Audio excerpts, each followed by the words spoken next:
It's working. Mint.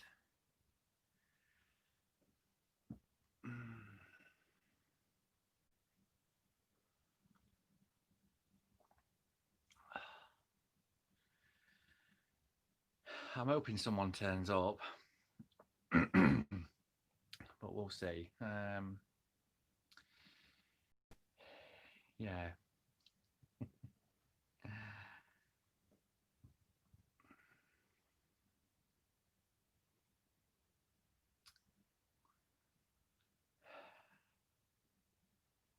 If not, this is going to be the weirdest video in the world of me sat here rambling, drinking a coffee.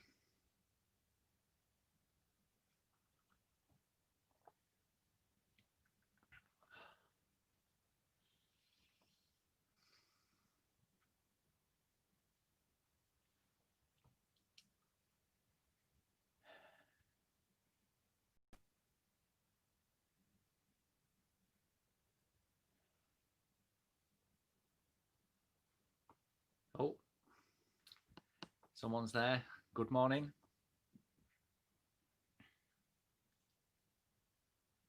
Oh, gone again. Oh. Ah, well.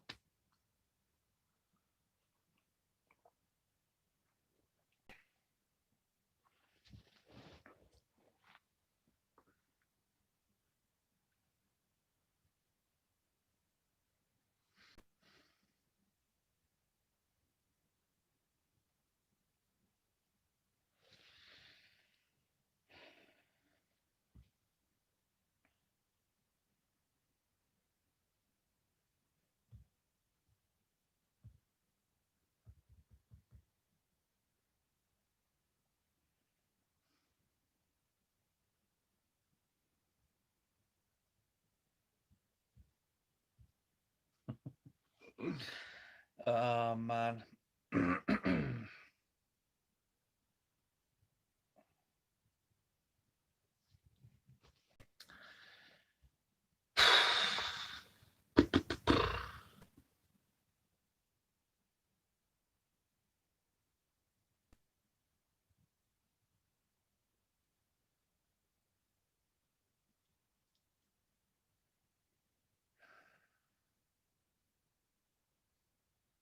Not even entirely sure what to do.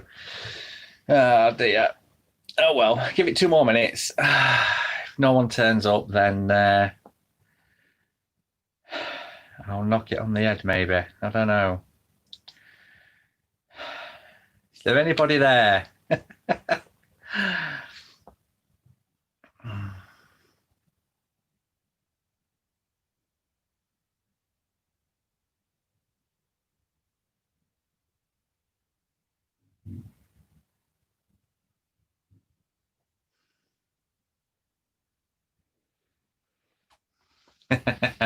Yay, a viewer.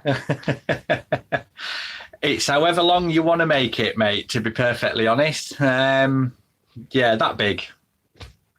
So I hope that helps.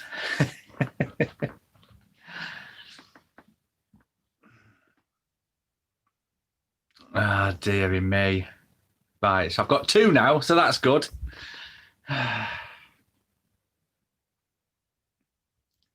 Didn't plan for this very well, did I?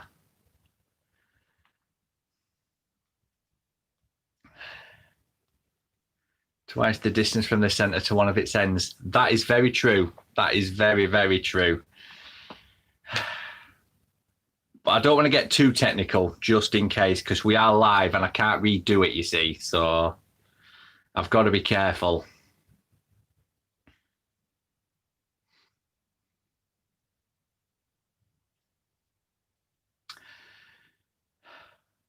Well, I did get some bits with me because one of the questions that cropped up a little while ago was the best approach for tackling the tiny streams, the shallow waters.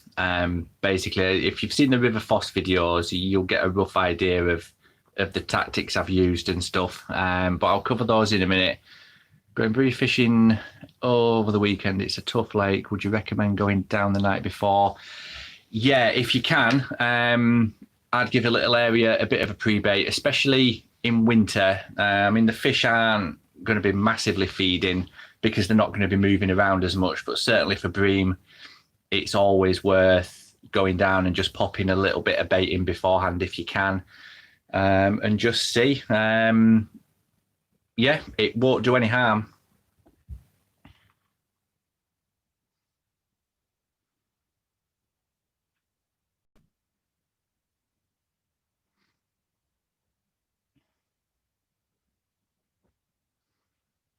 So,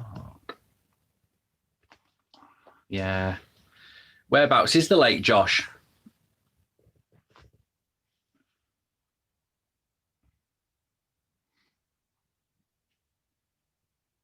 Right then. So before, as I was saying about the shallow streams and stuff like that, yeah, definitely give that helicopter rig a go. It's you won't go far wrong with that. So yeah, tight lines. I hope you bag a few. I'll keep my fingers crossed for you anyway. Cleethorpes. Ah, nice. It's supposed to be nice over that way as well. So hopefully you'll bag a few. Nice one. So yeah, as I was saying, the shallow streams and rivers and things like that, I keep it mega simple. The first time I went, I wasn't expecting it to be as shallow as it was, and I had a traditional stick float, and that was far too big. But the time after that I went up, I just took a little mudline float with me, and that was enough just to get the bait to where I wanted it to be able to trot it down, and perfect. Just a tiny little mudline floats that you'd use on a far bank or fishing up to a feature at say 15 meters, stuff like that. They're perfect just for trotting down those tiny little streams.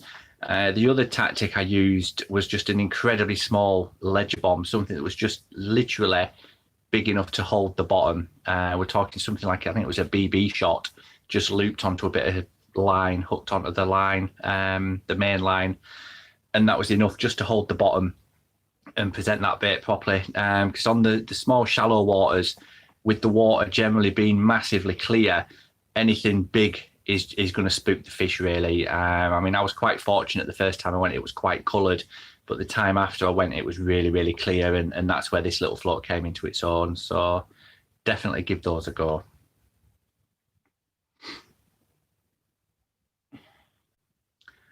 We've got any more coming in? We've got 4 viewers. So we're off to a good start, I feel. Grab me coffee. And the questions don't have to be necessarily about fishing. It can be about the channel or anything in general, really, as long as it's not too political.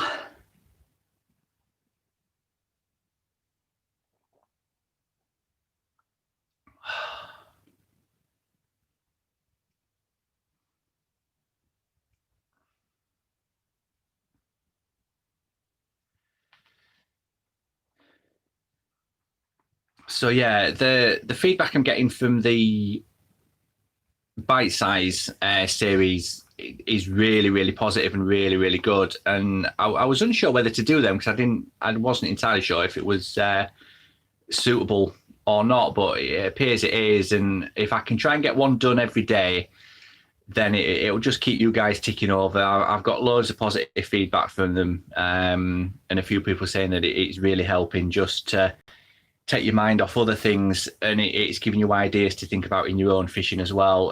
And that for me is the whole idea of why I set up this channel.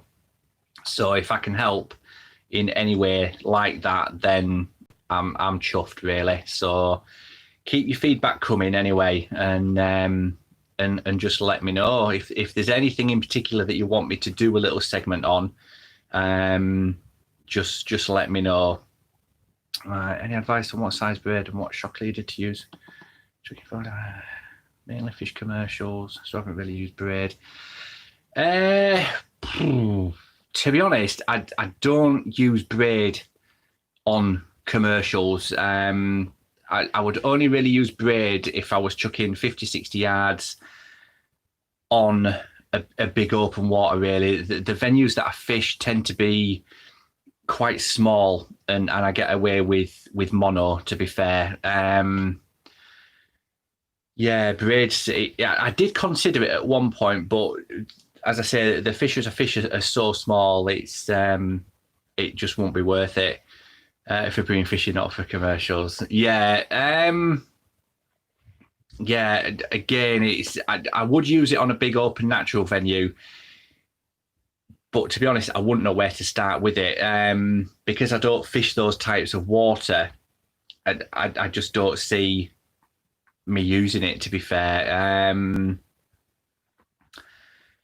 now I did see someone talking about this the other day, and I can't remember who it was, unfortunately.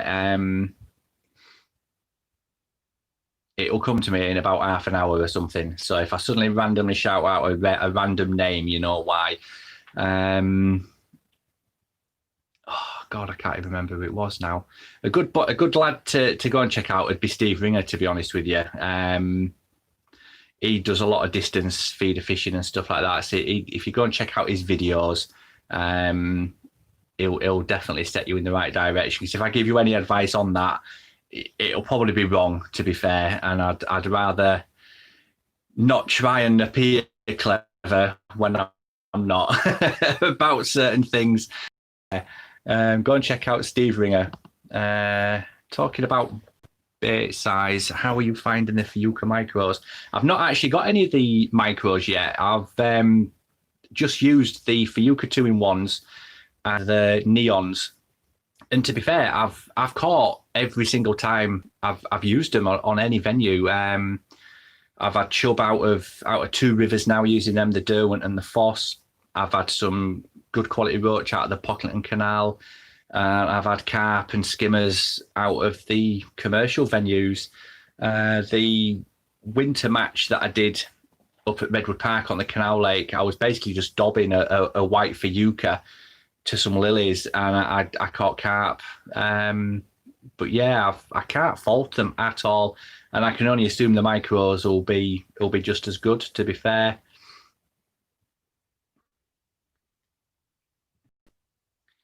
But again, with bait, it's a confidence thing, isn't it? I know some people have used them and struggled to catch with them, and they've just binned them off. Whereas the very first time I used them, so I have got a lot of confidence with them. And as I say, I've caught even in cold weather with them, so they'll always be in the bait bag for me. I've recently. I will be doing reviews about it. Is there anything in particular that you want me to do for the channel? It could be product reviews, more bite-sized things, more comment, or just message me privately, and I'll see what I can come up with for you. If you could only choose one bait, what would it be? Ooh.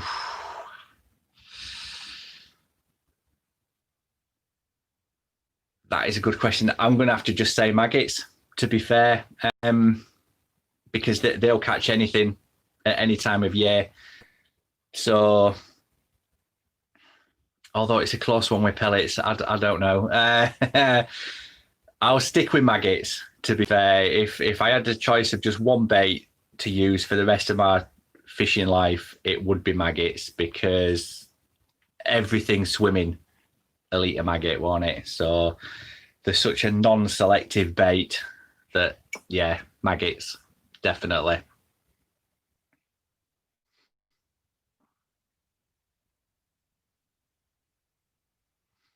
And I completely lost my train of thought there, what I was on about before, about the Matrix gear. Yeah, I've got quite a bit of that stuff. Okay, so what's your opinions on ready tied hook lengths? I use them myself in some sizes. It just saves time, doesn't it? If they've got something that you need in the hook size and the breaking strain line, then why not? Do you know what I mean?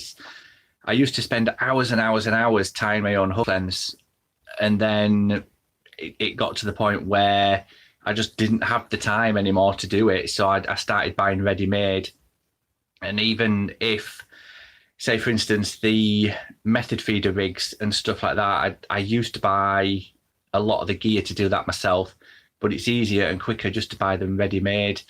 And sometimes I'll buy sorry, end of line 6-inch hook lengths, and I'll just cut them down to 3 or 4 inch depending on what I want to use them for. But yeah, it depends on how much time you've got really at the end of the day. And it's something, my eyes are completely shot, so I've got to wear a pair of pound shop reading glasses to be able to see the blooming hooks anyway. So yeah, buying ready made, simple solution, isn't it really? So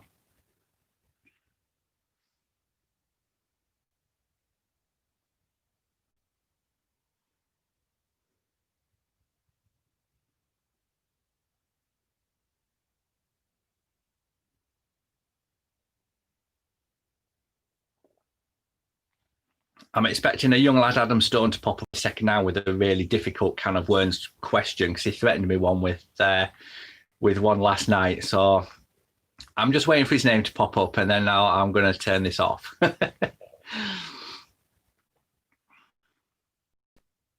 yeah, if you're watching at the moment, just give us a thumbs up. Let me know you're there, and I'll plod on. What about ready-made rigs? You mean like pole rigs and stuff like that? In theory, they should be really, really good. And I say in theory because I have bought a few before. And who were they? I think it was Alan Scott on. And I thought, you know what, I'm going to try a couple of these just to see, to compare. And they were fine. They were shotted fine, and they were good quality. And I got them initially just to compare shotting patterns to what I would use on a similar sort of rig. But the biggest issue that I found is when you go down to where the hook length is attached, it wasn't connected properly in your eye to eye. It wasn't looped over correctly, and it created a little kink at the bottom of the main line. And that for me just spoiled the whole thing. And yeah, they would be fantastic if you've never tied your own pole rig, or you just want a quick replacement for something. But it's the tiny little details that it just annoyed me that someone with that reputation put his name to a product and it came out and it was incorrect in my eyes. So I've stayed well clear from them really, which kind of spoilt it. But yeah, there we go. Let's have a look. There is a video, braid versus mono. Oh yeah, I did actually see that with the bite detection, with the mono and the braid, and it was crazy. If you're fishing a big natural venue and you're getting the tiny little roach bites and stuff like that, it's going to be difficult to see them with mono. But if you put braid on, it just exaggerates everything. But again, it's getting back to, if you use something like braid to do a 30-yard chuck on a commercial where you're fishing for big carp, even with the softest rod possible and a shock leader, you're not going to get the cushioning effect as you would with mono, because mono naturally gives a bit of a stretch that cushions the power of the fish. With braid, it's going to put too much pressure on, and potentially you're going to get a breakage. So that's why I decided not to use braid on a commercial. I'd rather use the mono knowing that I'm not going to bump the fish off or get smashed completely by a big fish. So always err on the side caution really for that. But I am planning on fishing some bigger open venues, reservoirs and things like that later on in the year, once I've got my head into that sort of style of fishing. And then I will be using some braid on one of the reels and the feeder rods just to see really, just to get a feel for it and a bit of a practice. So yeah, but that Lee Kerry and Rob Wotton video is good. It shocked me actually just how much difference there was in there. So yeah, go and definitely check that one out. Let's have a look. What do you believe is the optimum pole length for commercial match fishing, bearing in mind value for money and frequency of use at max length? You see, this is almost a can of worms question, that one, isn't it? It's what you've got to think about is where you fish really. most complexes now have got a snake lake, and the average is going to be 13 to 14 meters across. So if you want to fish that and you want to fish right across on that mud line, you're going to have to fish it at full length. So that begs the question, do you buy a 14 meter pole and risk it being a little bit heavy at full length, or do you buy a 16 meter pole that should be better balanced at 14 meters? And if it isn't, you've got the option of sticking an extra section in the back just to counterbalance it off.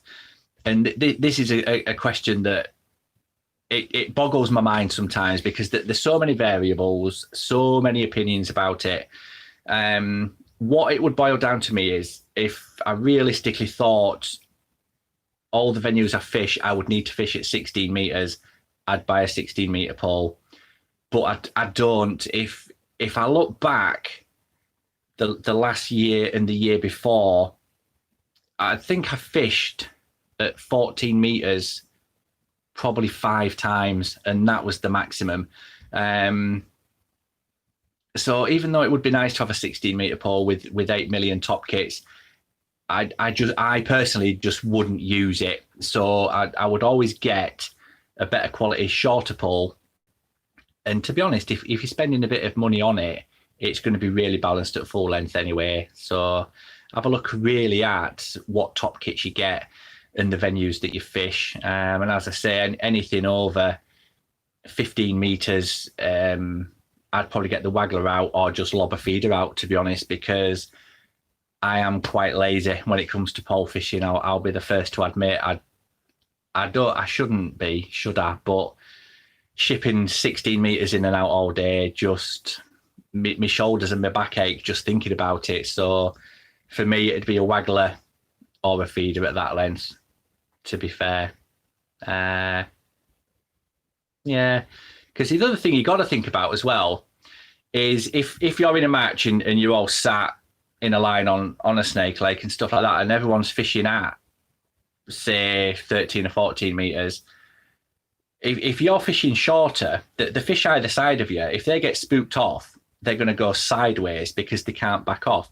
So if you're fishing shorter in, it gives a bit of space for those fish to move. So, yeah, I don't know. Did that answer your question? I don't really know. But yeah, I'd go for a 14.5 meter, buy some extra top kits. Jobs are good in it. Yeah. And if in doubt, just fire a feeder out. That's my plan for this year. So there we go.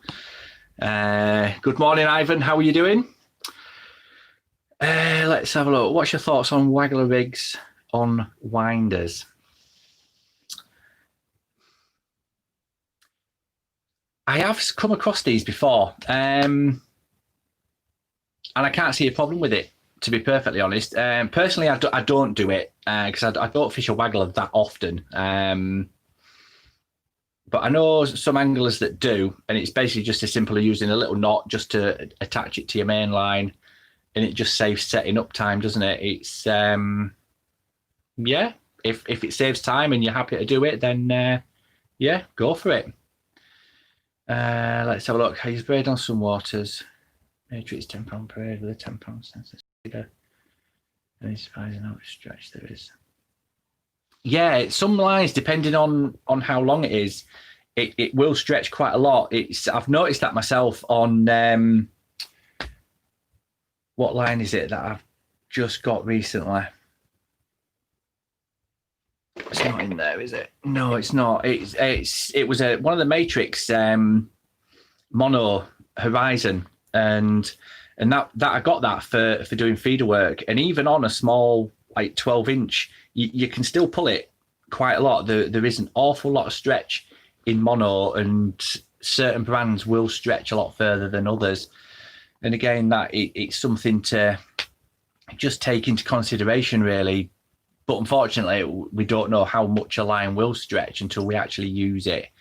But yeah, if you've got any feedback or hints and tips for anyone like that, or stuff to avoid, get on over to the Facebook group and just put your stuff on there. Just let's use this opportunity now while we're in like the chaos there. just to help each other out, give as much information and hints and tips to everyone as we possibly can. And stuff like that is really useful information. If someone's got one that is absolutely spot on and perfect, let us know. If you've got one and it's complete and utter cack, again, let us know and we can avoid it. And let's just build together. Oh, let's have a look. What are your must-have baits when match fishing in spring?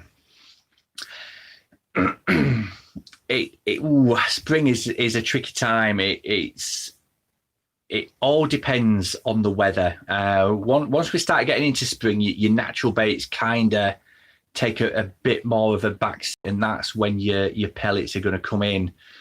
I would always take maggots with me initially just to see, because it's always worth setting up a maggot line and having a separate line where you can feed just a few micros, just with either a 4mm or a 6mm expander, and just see.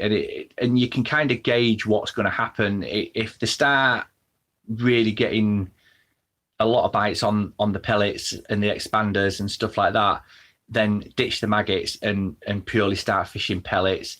And as the water warms up, the fish are going to feed more. They're going to get a lot more active, so they're going to need a lot more food as well. But yeah, springtime, it can be tricky, and you've got to kind of cover both bases. If it's still really, really cold, they're going to want to feed, but still not much, because they're still going to be in that really lethargic kind of state. And maggots you can feed, because it just won't fill them up, but it will get them into your peg. Whereas pellets are a lot more selective.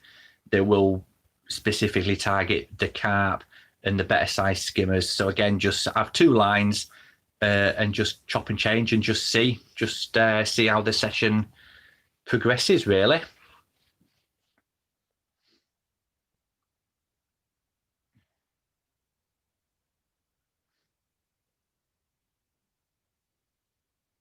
Or just fish fjukas and you use them all year round. But again, it's all personal choice and what you've got confidence in, really. Plus, it depends on your venue as well. Yeah, there's a venue near me, and they fish hard pellet all year round and catch carp. So it's chalk and cheese, really. So, best ground bait mix for winter. If I was fishing commercials, my ground bait mix would be anything on the packet that says F1, basically. If the water's really, really clear, I prefer a darker mix. If it's quite cloudy, I'll tend to lighten it up a little bit. But as a rule of thumb, something with a little bit of fish meal in, not too heavy, no real particles, something like a milled expander, something like that. One of the F1s by Dynamite Baits, it tend to be good. I tend to use a lot of their baits. And again, something quite dark as well. And that way you're laying little traps for the fish, but you're not giving them any food. And you'll probably find that you get a lot of skimmers coming in. And in winter, if the carp aren't having it, you've got to target those skimmers. So yeah, anything on the packet that says F1 is a pretty good winter bait, to be honest, on commercials. Let's have a look. So, do certain fish rise in the water column throughout the day when the water warms up, or do they stay at a set depth? No. What you'll find is I'm going to get all scientific and technical on you now, so I'll probably make a right ash of it.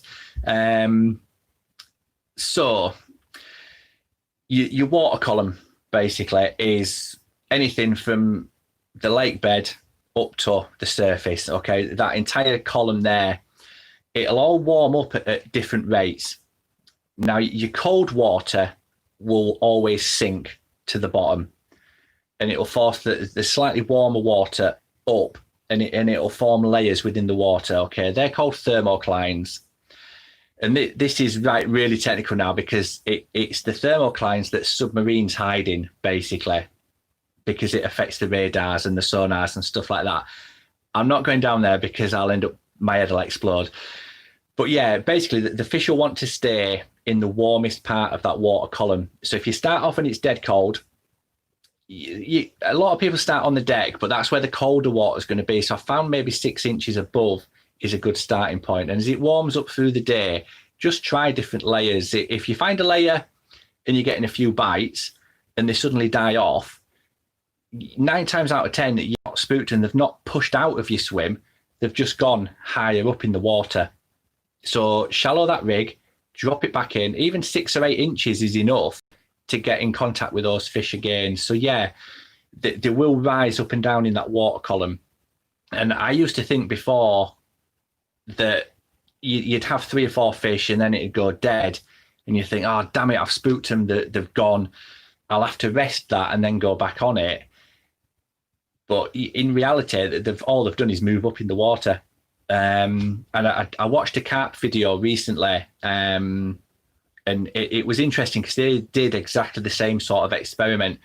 They were fishing, and then it went completely dead. So they put a spod over the top with a ton of floating baits, and literally within 30 seconds of that spod mix going on the surface, the fish were there. So they were still in that exact same area, but they just rised up in the water. So if in doubt, before you panic and start chopping and changing swims and stuff like that, just put your float down 6, 8 inches, a foot maybe, and just see if you can get in contact with those fish again and just gauge it from there, because eventually they will go back down or they could come even higher. So yeah, it's always worth exploring that water column.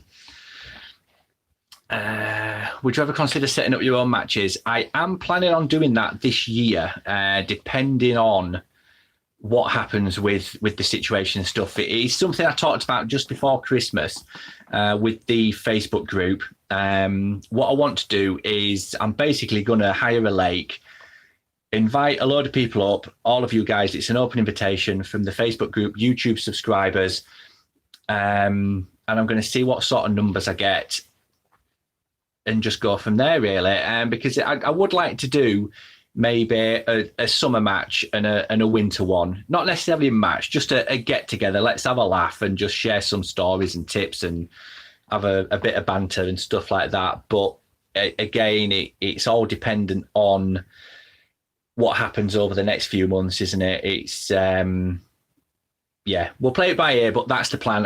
I will be sorting out my own matches very soon, okay? And because I'm the organizer, I get a £50 head start. Is that all right? Yeah, sorted. Right then. Do you believe in additives and colorings? Yes, I do. I really do. Even as a kid, I would scour the Angling Times and stuff like that and think, oh yeah, they've used that. It must be magic. And 9 times out of 10, it were complete cack. But that's probably because I was just a cack angler. But yeah, I do. I really do. I always have. And I get ribbed something shocking because I'm always experimenting with stuff and trying new things. Once you've tried something and it works and it gives you confidence, then you've kind of cracked it, because fishing is a lot of confidence. Do you know what I mean? If you think something's going to work, 9 times out of 10, it'll make you fish better because it's all psychological, and you'll catch fish and then you'll think, yeah, that worked, I'm going to do that again. And your confidence will increase. The things I do use a lot are, I put turmeric on bronze maggots when I'm fishing the river.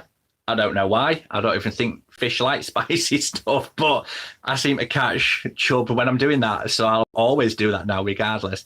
I use quite a lot of Scopex and the sweet kind of liquids, especially through summer. And there is another product by Spotted Fin, and it's called Amino, and it's basically just a glug. And you just basically pour it on your pellets, and it kind of soaks in and just gives them a boost. But yeah, they're the 3 that I really do use.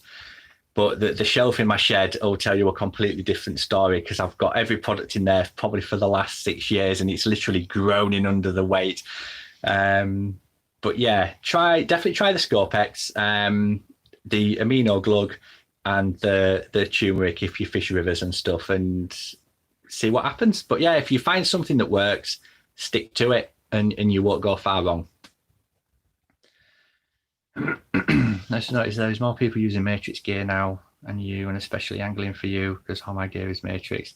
Yeah, I love it. I used to be a big Daiwa fan, and then I started getting a few map bits. I've still got some map gear.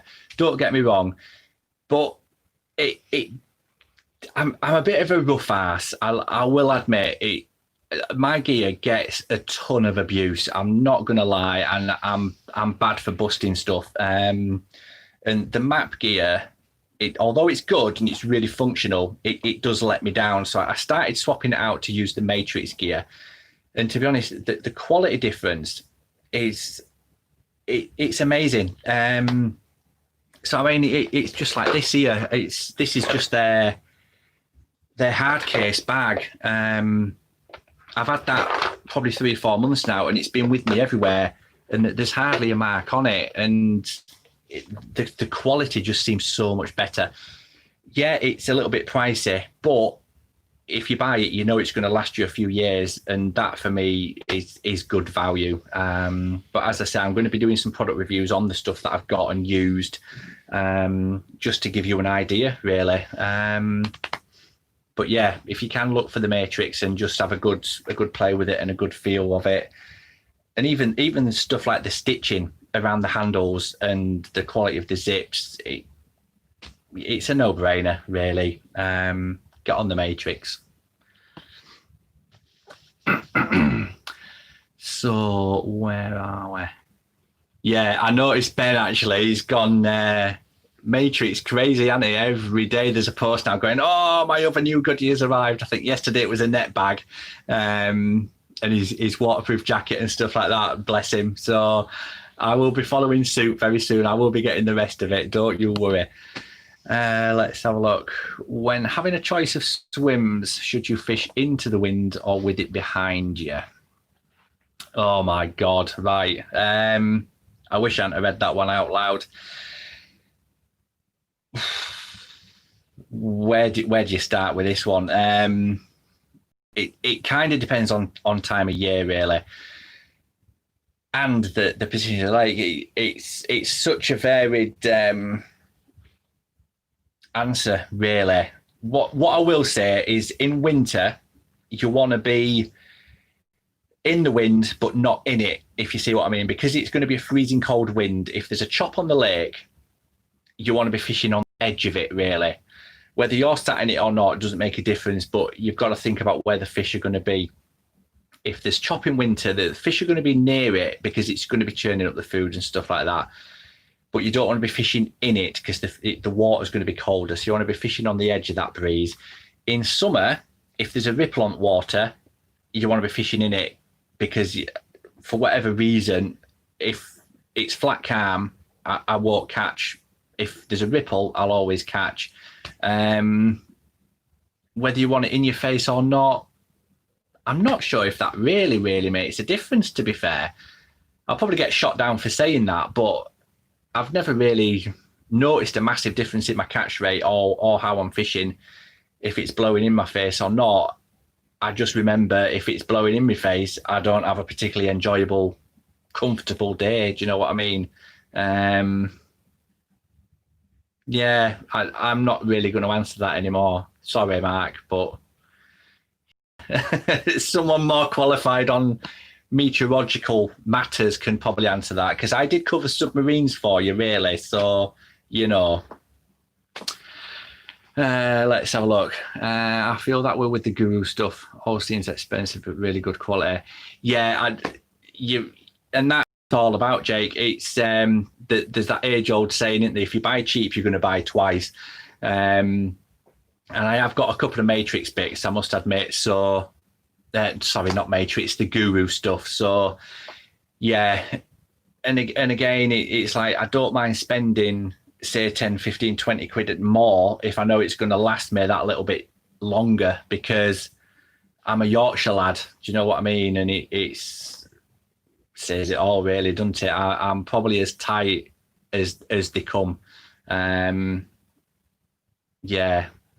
And a good example of that is pole floats. I only tend to buy them if they're on offer. And someone said to me, "Oh no, don't buy shop bought floats, you need to get handmade. And I was like, I ain't paying £2.20 for someone to make a float for me that I'm going to lose in a tree.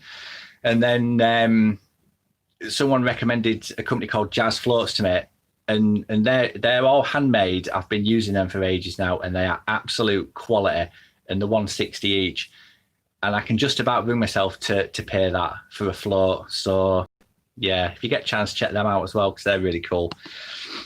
Let's have a look. Do you shorten your catapult elastics, and how does it help if you do? No, I don't. No, I've got a couple of the ones where you take the peg out and you do adjust it, but to be honest, I don't notice a difference. I don't know if I'm just using it wrong or what, but no, I tend to just have it in one setting and just ping them out and hope for the best, really. But yeah, that was the Guru catapult, I think, with the adjustable pegs. But I use a lot of the Drennan ones because they seem just perfect, because they've got 3 or 4 different types, and they're actually rated for where you want to ping your pellets out, basically. So I tend to use those more than an adjustable one. But no, I don't really see the point in shortening the elastic anyway. So right then, let's have a look. Have you ever got a fly rod out when the fish are topping and preoccupied with a hatch and not taking your bait? When did I go fly fishing? Oh, my days. I used to do quite a bit of fly fishing, actually, because I quite fancied myself as being an expert fly angler, and it turns out it's harder than it looks. No, I've never ever been in that situation.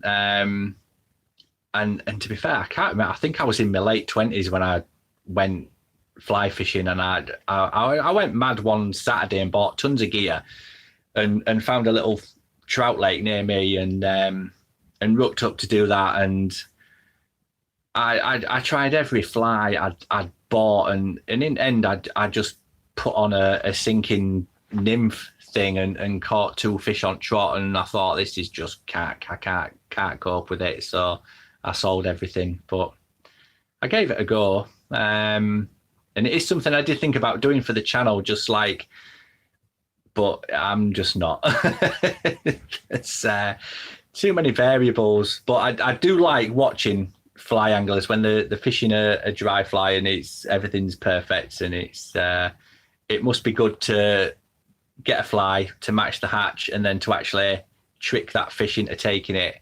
It must be good. But as I say, I just cheated and used a sinking nymph, and it was like spinning for them, really, at the end of the day. So no, I can't really comment any further on that, to be fair.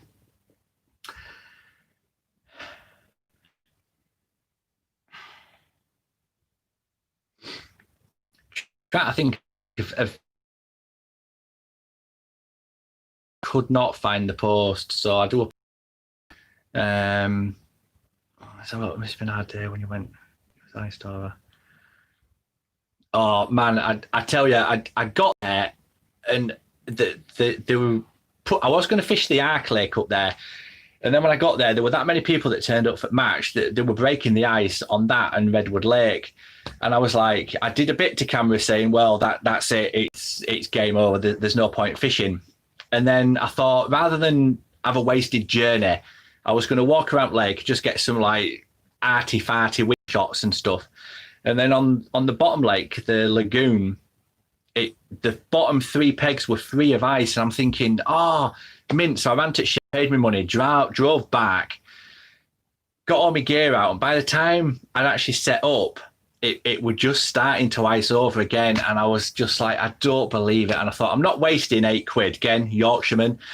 So I thought, I've got to try and get this done as quickly as I humanly possibly could. But within an hour, it were unfishable. And I even went out and smashed ice with my landing net handle and stuff. And it just froze back over. But yeah, I should have just turned around and gone back home and done something else. But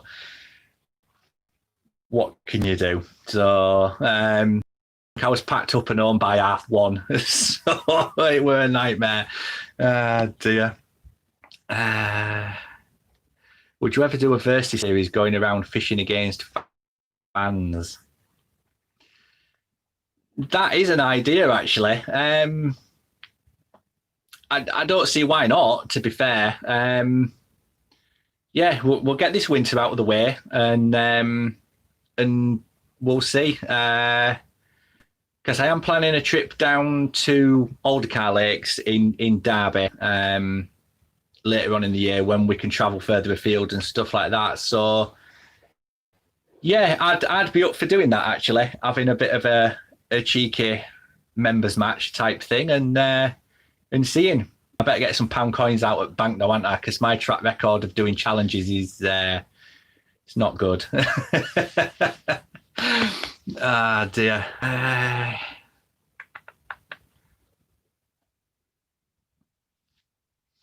I am having a look at those rods. I will admit they do look the absolute nuts. So yeah, maybe later on in the year I'll treat myself. Yeah, I did think about getting the membership up for Redwood, but I don't know. Again, I could see myself doing a lot of filming up there, but and the only book that I've got really is Mo Moncton Pools in York. It's a venue I've never been to, and they've got some good match lakes up there. That is actually included in the price of the Leeds angling book. So my brain is kind of working that out, because if I get the Leeds book, I've got tons of stretches of rivers and stuff that I can explore. Plus, I can fish free up at Mo Moncton Pools, and that's a venue that I want to start doing some open matches on there as well. So if I can get up there and practice, and it's not going to cost me a penny, then it'll all work out better, if that makes sense. But having said that, if I'm free midweek and the match comes up at Redwood Park, I'll probably jump on it and go and do it. And again, £8 to practice against the yearly ticket. I don't know. I just don't know. It's it's a quandary I'm in. I'll probably end up getting both and not regret it. So we'll see. Let's have a look. I'd like to see you do a 20 quid challenge. Now, a few people have mentioned doing like a 1 pint bait challenge. But at this time of year, I could fish for probably 2 sessions and not use a pint of bait. So that'd probably be more for summer. Someone did mention, saying, "Oh, I've got a £25 budget, and I've got to buy a rod, a reel, some tackle, and some bait, and then catch fish on it." So that could be one that I might do, because that would mean either going to a car and just buying some tackle, or getting some cheapy secondhand stuff off eBay and that, and just seeing what happens. But yeah, I like the idea of that as well. So we'll see. But yeah, keep them coming. Get on over to the Facebook group and give me some suggestions and stuff like that. Right then. So let's have a look. It's discounted to end of month. I know, and it's really bugging me. But I'll make a decision whether it's right or wrong at some point. So sorry, internet cut off. Reckon pole elastics. Do you regularly change them for different strengths, or do you make do with your favourites? I do change them, to be fair. I never used to, and it cost me so many fish. It was untrue. So I've got into the habit now of biting the bullet, and I'll always use something slightly lighter in winter and something heavier in the summer, basically. And again, being a Yorkshireman, I'm tight, and I will reuse elastics. If I've used it, I've got 4 top kits now with a pink elastic in that I use all through winter. And if that's still in good nick at the end of this winter, I'll be storing it for next winter. But having said that, the guy that I get my elastics off, Dan's Pole Elastics, he charges per meter so you can get exactly what you need for your top kits. There's no wastage or anything like that. And his elastics are absolutely spot on. I've used his hollows and his solids, and the solids are more like the new generation hybrids that are coming out. You get the immediate stopping power, but they're supple enough as well to not bump fish off. And as I say, you pay per meter, so that's a no-brainer for me. So there is a link in the description of all my videos for his site, so go and check them out as well. But yeah, I do like to change them if I can, just because it just gives me more confidence that I know I'm not going to bump any fish off and stuff like that. So yeah, let's have a look. Yeah, I like the 25 quid one, buying everything within that. I think I might have to just do that one. I'll raid the kiddies piggy bank and borrow 25 quid and see what I can get. But I'll do a post about that and do some pictures and screenshots, and we'll build it up a little bit and that. So, and we'll see. Because I've got to be careful what venue I pick, because if I'm going to do it properly and my whole budget is 25 quid, if I'm spending 8 quid on a day ticket, that's a good chunk of the budget gone. So I'm kind of thinking this could be a little river venue. So we'll see, but I'll have a think about it. There'll be definitely some options. I got the leads booked this year for that late. So we've been booked for Canal Marina. Rivers are difficult for me now. Brilliant. Yes. Yeah, I do really like the look of the Leeds book. I will admit, it's they have got quite a lot of good stuff on there, and it's different venues. Although it's like the channel as a whole seems to be more match-based commercial fishing, I do want to try and do a little bit of everything, but it is going to be more match focused this year, especially feeder fishing as well. But yeah, it can be difficult, especially with if you are disabled to fish the rivers and stuff like that. But I know that there are a few stretches with relatively good access around York. Particularly, there's an area called Blue Bridge, and between the Blue Bridge and the Millennium Bridge, there's actually a slipway down onto a walkway, and it's all concrete and stuff like that. I know quite a lot of people do go down there, so it might be an option for you if you're close to York. Hello, Antonio. Right then, what's your most memorable match? Blimey. Right, there's two that immediately sprung to mind there. The first one was when I was a junior angler, and I used to live in a little village called Copley over in Halifax. And on one side we had a canal, and on the other side we had a river. And I used to fish all the little canal matches for the club. And I used to turn up and literally, if you got 10 ounces or 12 ounces, you'd won basically. And I used to weigh in, and my ounce would be like near the bottom end of the score sheet. But I was 12, 13. I'd be like, yeah, made up with that, caught some fish. And then my uncle came over from York, and my uncle he fishes everywhere every weekend, and he's a machine when he gets going. I saw him 20 odd years ago get £100 of chub out at Swale, and he didn't even break sweat, and I'd had like 4 gudgeon, I think, or minnows or something. But anyway, he came over and sorted out my tackle, and he said, right, these are the baits you want, this is where you want to be fishing. And he came up with me, sat with me for about half an hour, and he went, I'm off for a walk, you've kind of got this. And I was fishing away, slowly getting fish. And with that one there, I actually finished second. And it was the first time I'd ever won money. And all the regulars that were there were like viewing him, like, who's this guy? What's he doing? Why is he now suddenly finishing second? And it were mints. That one's always stuck in my mind. More recently, when I started getting back into fishing, and I went up to Redwood Park, that was the first commercial that I fished after like a 15-year break from fishing. And everyone was going on, oh, match fishing's all carp and stuff like this. And I didn't understand it. I couldn't get my head into it. So I went up onto Ark, and I fished, and I was fishing shallow, and I was catching carp thinking, this ain't right. I used to fish a 6-inch bottom in 12 inches of water and catch 2-ounce roach, and then to be suddenly catching 10-pound carp on pellet and stuff, it were a bit foreign. But I had quite a lot of carp out and other stuff that, and I got proper cocky with myself, and I thought, right, there's a match coming up soon. I'm going to go and fish it, and I'll probably win some money.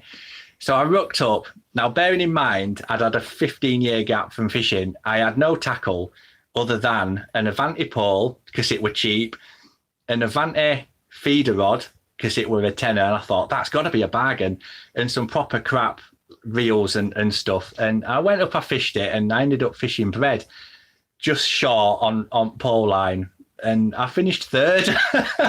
And it was just like, I just don't believe it. There was all these guys there with that's like full Maver gear and all sorts of stuff like that, and I battered them all and finished third, and I had a really crap Avanti pole.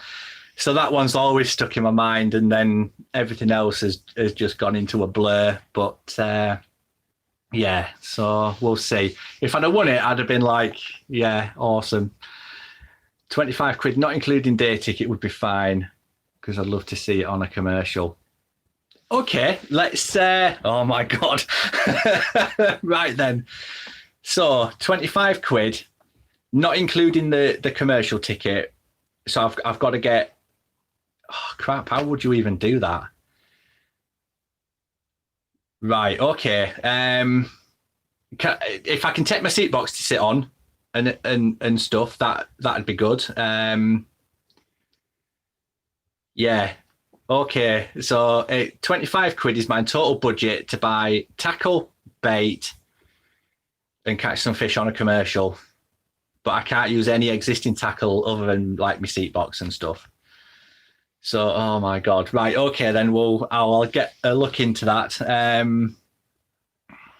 Yeah, that does. I'm pretty motivated for that. Actually, that'll be quite cool. Let's have a look. What about all the silk elastics? Slick elastics. Best fish maker when you can't be wrong.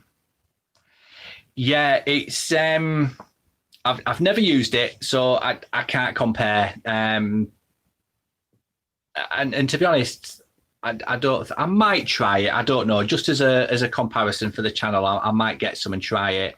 But as I say, with the stuff that I use from Dan's Pole Elastic, it just gives me massive, massive confidence in that I've got the suppleness initially. It will let them run, but it will power up quite quickly as well. So you kind of get the best of both worlds. But yeah, I might do a side-by-side and see. But it's always difficult doing comparisons like that, because you can set up it's like the same rig with different elastics and catch different fish, and it's going to behave in different ways. But yeah, so we'll see. But yeah, as you say, Jamie Hughes uses it. He's a bit good, isn't he, really? So we can't really complain if he's giving good advice. But having said that, he is paid by that company to use that product, so he's not going to badmouth it, is he? But yeah, having watched him fish and seen him on the videos and stuff like that, he's no fool, is he? So yeah, that's all I'm going to do on that. Although I reckon for £25 on tackle, I'd batter him. But yeah, don't pass that on, though. Yeah, just proves you don't need all the gear. Yeah, but having said that, I could I could spend 25 quid on gear, go and blank. There's always that possibility. And well, yeah, it'd be entertaining anyway, wouldn't it? Regardless. So yeah, consider it done. Yes, morning, Adam. How you doing? Map are about to bring out their own hybrid. Yeah, they are. There's a lot of companies now that are really, really ramping up the development of the tackle, particularly elastics and stuff like that. And I think eventually we're going to get one that all the companies will use.